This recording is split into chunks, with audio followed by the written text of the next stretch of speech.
أعوذ بالله من الشيطان الرجيم. بسم الله الرحمن الرحيم.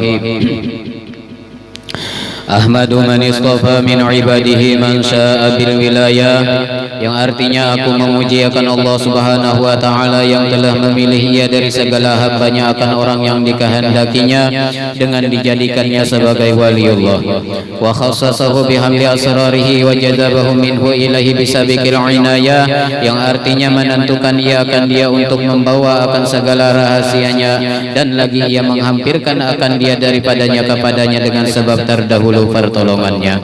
Wa ashkuruhu amanna alaina bil imani bima ja'at bihil anbiya wal awliya min asrarihir rabbaniyah, yang artinya aku bersyukur kepada Allah Subhanahu wa taala bahwa ia mengurniai atas kami dengan mengimani barang yang mendatangkan dengan dia oleh para nabiullah dan segala waliullah daripada segala rahasianya yang bangsa ketuhanan.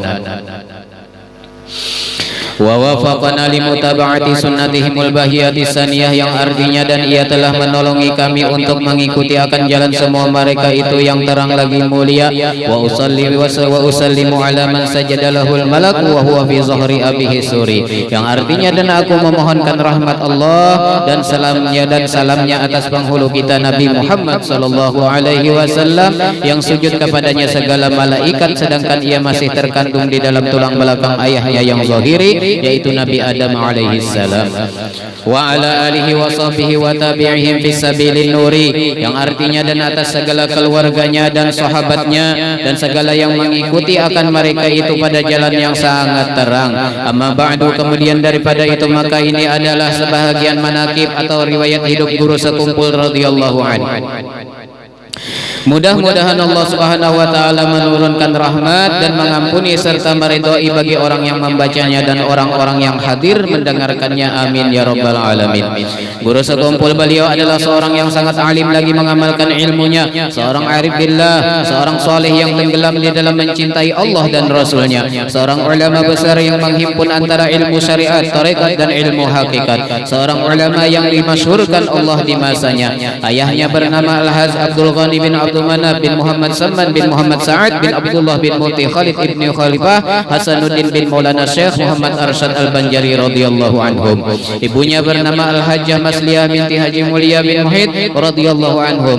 Beliau dilahirkan pada malam Arba' tanggal 27 Muharram 1361 Hijriah bersamaan dengan 11 Februari 1942 Miladiah di Kampung Tunggul Irang Seberang Martapura. Di waktu kecil beliau selalu berada di samping kedua orang tuanya dan nenek beliau yang bernama Salbiah yang memeliharanya dengan penuh kasih sayang namun disiplin dalam pendidikan, sehingga di masa kanak-kanak beliau sudah mulai ditanamkan pendidikan ilmu tauhid dan akhlak oleh ayah dan nenek beliau sendiri serta belajar membaca Al-Quran. Dengan demikian guru pertama dalam bidang tauhid dan akhlak adalah ayah dan nenek beliau sendiri. Beliau seorang yang sangat bakti kepada kedua orang tua, sehingga sewaktu orang tuanya sakit, 1 jam pun tidak pernah beliau memisahinya dan selalu berada di samping beliau merawat dan menjaganya dengan seksama.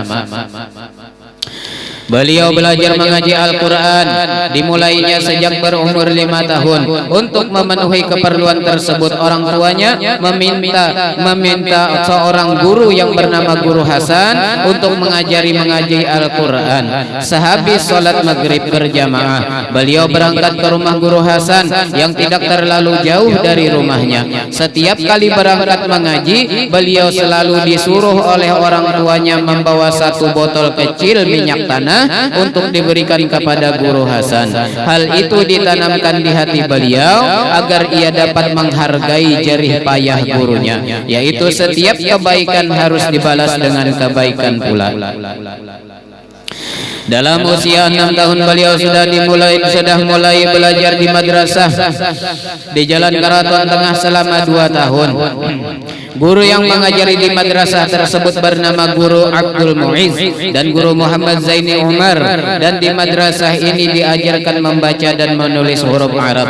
Di waktu belajarnya cuma 2 jam sehari, yang dimulai pukul 2 siang sampai selesai pukul 5 sore. Madrasah tersebut bernama Sekolah Islam Karaton Cabang Darussalam yang dikepalai oleh Tuan Guru Saman Mulia. Sekitar tahun 1950 miladiah beliau mulai masuk ke sekolah di Madrasah Darussalam, dan beliau lulus pada tahun 1961 miladiah. Guru-guru beliau yang mengajari di Madrasah Darussalam di tingkat tahdiri Guru Sulaiman, Guru Al-Haj Abdul Hamid Hussein, Guru Al-Haj Mahalli Abdul Qadir, Guru Muhammad Zain, Guru Al-Haj Muhammad Rafi'i, Guru Syahran, dan di tingkat Thanawi Guru Husin Dahlan, Guru Salman Yusuf, dan Guru Al-Haj Anang Sya'rani Arif, Guru Al-Haj Husin Qadri, dan Guru Al-Haj Salim Ma'ruf, dan Guru Al-Haj Saman Mulia, dan Guru Al-Haj Salman Jalil radhiyallahu anhum.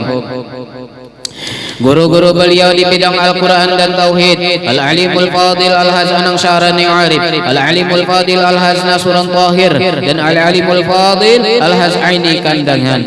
Guru-guru beliau khusus di bidang ilmu tasawuf dan suluk: Al-Alimul Allamah Syekh Muhammad Syarwani Abdan, Al-Alimul Allamah Kiai Falak Bogor, dan Al-Alimul Allamah Sayyid Muhammad Amin Al-Qutbi. Setiap cabang ilmu yang dipelajari beliau selalu ditelusuri dengan sanad, terutama dalam bidang fikih, hadis, wirid, dan tariqat. Beliau mengambil ijazah bai'atut tariqah Idrisiyah kepada Syekh Muhammad Syarwani Abdan dan Sayyid Muhammad bin Alwi Al-Hasani dan Sayyid Muhammad Yasin Al-Padani, Sayyid Muhammad Yasin Al-Padani, semuanya dengan sanad yang muttasil kepada Al-Imam Al-Qutub Sayyid Ahmad bin Idris Al-Hasani.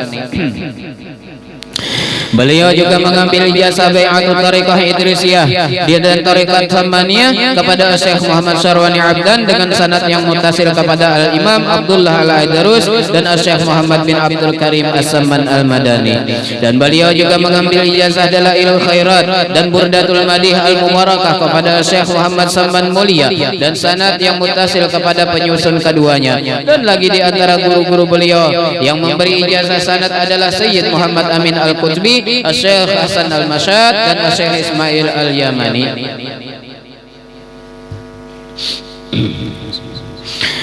Dan lagi setengah daripada karamat beliau radhiyallahu anhu ketika beliau sedang menghadiri selamatan dan kemudian disuguhi jamuan oleh sahibul bait. Tampak pada ketika jamuan yang disuguhkan kepada beliau itu hampir habis termakan oleh beliau. Namun setelah piring yang tempat makanan tersebut diterima kembali oleh yang melayani ketika itu, ternyata makanan yang tampak hampir habis tadi masih banyak bersisa dan seakan-akan tidak termakan oleh beliau. Dan lagi setengah daripada karamat beliau radhiyallahu anhu adalah banyak orang yang menderita sakit seperti batu ginjal, usus membusuk, anak yang tertelan paniti, orang yang sedang hamil dan bayinya jungkir dan meninggal di dalam parut ibunya, yang kesemuanya menurut keterangan dokter harus dioperasi. Namun keluarga mereka meminta doa dan pertolongan kepada Al-Alimul Alamah Al-Arif Billah Syekh Muhammad Zaini Abdul Ghani, maka dengan air yang beliau berikan kesemuanya dapat tertolong dan sembuh tanpa operasi.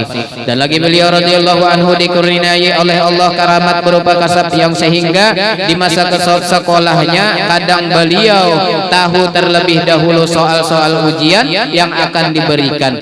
Dan lagi beliau orang yang bersifat istiqomah dalam menuntut ilmu, mengajar, dan ibadah.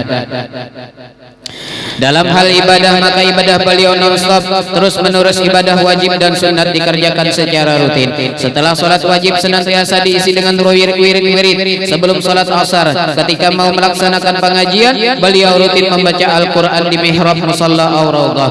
Kebiasaan membaca Al-Quran memang sudah beliau lakukan sejak masih kecil, masa belajar sampai akhir hayatnya. Membaca Al-Quran sudah merupakan wiridan yang dikerjakannya. Suaranya jelas terdengar dari dalam kamar samar, tajwid dan makhraj hurufnya tepat. Beliau sangat istiqomah pada ibadah malam.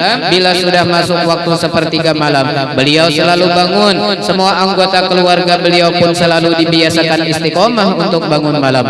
Beliau tidak senang jika salah seorang penghuni rumahnya tidak melaksanakannya. Selain itu, ibadah beliau tidak terbatas pada zahirah semata, tetapi malah yang utama adalah ibadah batiniyah. Tidak terpaku pada lisan yang berzikir, tapi juga hati yang tafakkur. Tidak terhenti pada muraqabah, tapi mencapai musyahadah. Beliau sangat mengasihi kepada anak-anak yatim dan santri-santri yang hidupnya kekurangan. Beliau sering mengundang mereka ke rumahnya, menghibur, memberikan hadiah dan membimbing dan bimbingannya. Kasih sayang beliau tidaklah pandang bulu, pandang pilih kasih.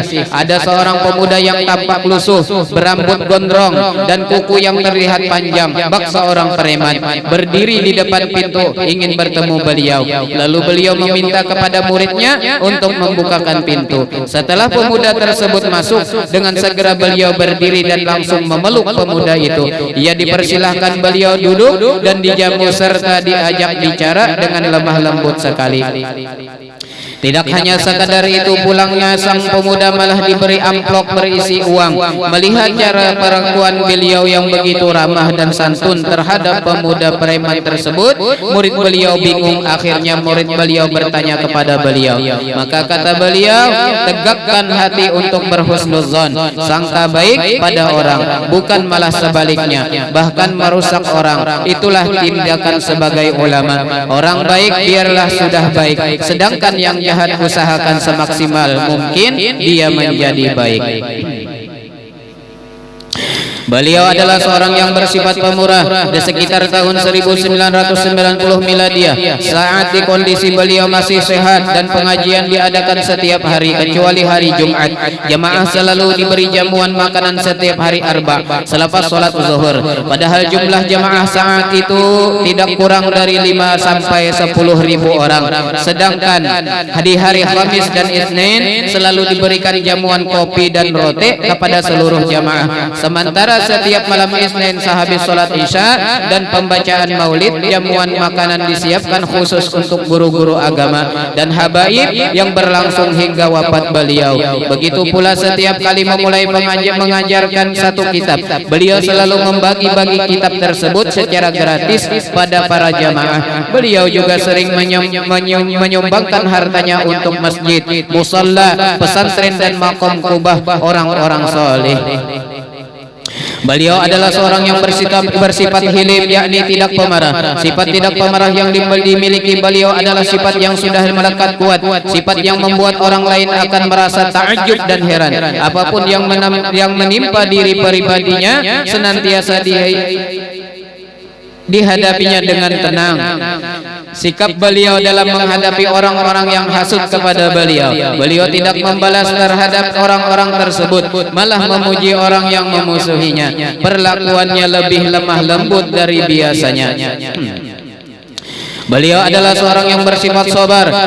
Semakin dekat seorang dengan Allah, semakin besar pula ujian yang diterimanya. Seperti sabda Rasulullah sallallahu alaihi wasallam, "Idza ahabballahu 'abdan ibtalahu wa ashaddukum bala'an al-anbiya'u tsummal amsalu fal amsalu." Yang artinya, apabila Allah mencintai akan hambanya, niscaya menguji Allah kepadanya. Yang paling besar ujiannya adalah para nabi, kemudian orang yang di bawahnya, kemudian yang di bawah mereka. Di masa sekolah beliau pernah dikeroyok dan dijadikan objek ejekan kawal-kawal sekolah. Di masa mengajar, berbagai fitnah, keji, karap menyerang dan rumah tangga pribadinya sendiri sering dijadikan gonjengan oleh orang-orang yang hasad dan dengki.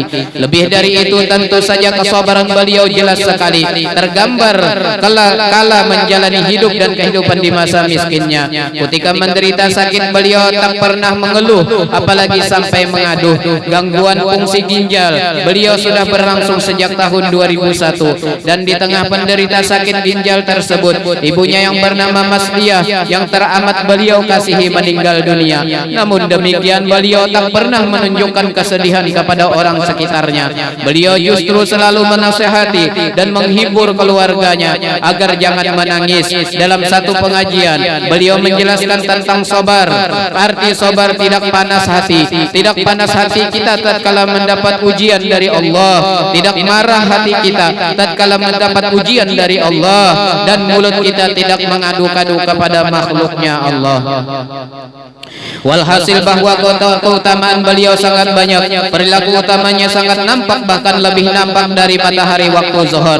Beliau wafat pada subuh hari Arba 5 Rajab tahun 1426 dari hijratun Nabi Muhammad sallallahu alaihi wasallam, 10 Agustus 2005 miladiah. Jumlah umurnya 65 tahun Hijriah atau 63 tahun miladiah, dan dimakamkan di samping makam Al-Alimul Fadil Al-Arif Billah Syekh Al-Hasan Mulia di Komplek Ar-Raudhah Sekumpul, dan makamnya banyak dikunjungi orang dari berbagai daerah. Semoga Allah mencurahkan keridhaan kepadanya dan kepada kita atas berkat keridhaannya, dan menolongi kita atas pertolongannya yang sangat luas. Amin ya rabbal alamin. Allahumma ansurna fahadir ridwani alaih wa amiddana bil asraril lati awda'taha ladai. La ilaha illallah Muhammadur Rasulullah Syekh Muhammad Zaini bin Abdul Ghani Waliullah radhiyallahu an. Allahumma salli wa sallim ala nabiyil amin sayyidina Muhammad wa ala alihi wa sahbihi ajma'in bi sirrin nabi wa ali nabi wa bi sirri suratil Fatihah. A'udzu billahi minasyaitonir rajim. Bismillahirrahmanirrahim.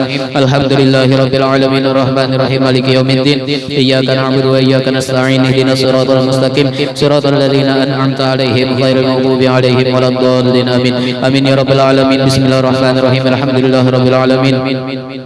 وحيث تصرفت الأسماء بذكر أخباره وبيان فضائله ونشر آثاره حسن منا أن نختم ذلك بالدعاء متوجهين إلى الله رب العالمين قاصدين مخلصين قائلين الحمد لله رب العالمين والصلاة والسلام على أشرف المرسلين سيدنا محمد وعلى آله وصحبه أجمعين. اللهم كما مننت على شيخنا ومربي روحنا مولانا محمد زين بن عبد الغني رضي الله عنه بتمام التصديق والإيمان بك وبنبيك سيدنا ومولانا محمد صلى الله عليه وسلم، فمن علينا بذلك يا قديم الإحسان، وكما تفضلت عليه بتعظيم حرمته وحفظ عهده وذمته ونصر حزبه ودعوته ومتابعة سبيله وسنته وتأييد كلماته وحجته، فتفضل علينا بذلك وكتب لنا من ذلك الحظ الأوفر والنصيب الأكبر، ووفقنا للاستمساك بسنته ولزوم ملته حتى نموت عليها، واحشرنا في زمرته وتحت لوائه، واجعلنا من رفقائه، وأوردنا حوضه واسقنا بكاسه، وانفعنا بمحبته، وتب علينا وحفظنا من جميع البلاء والبلوى والفتن ما ظهر منها وما بطن، واغفر لنا ولجميع المؤمنين والمؤمنات والمسلمين والمسلمات الأحياء منهم والأموات. اللهم اشرح صدورنا بما شرحت به صدور الصالحين من عبادك، ويسر أمورنا بما يسرت به أمور الصالحين من عبادك، وسدد ألسنتنا بما سددت به ألسنة الصالحين من عبادك، واهدي قلوبنا بما هديت به قلوب الصالحين من عبادك، بحق سيدنا محمد وآل سيدنا محمد، وبحق مربي روحنا الشيخ محمد زين بن عبد الغني صاحب الكرامة والاستقامة. ربنا آتنا في الدنيا حسنة وفي الآخرة حسنة وقنا عذاب النار. ربنا تقبل منا إنك أنت السميع العليم، وتب علينا إنك أنت التواب الرحيم. وصلى الله على سيدنا محمد وعلى آله وصحبه وسلم بفضل سبحان ربك رب العزة عما يصفون، وسلام على المرسلين والحمد لله رب العالمين.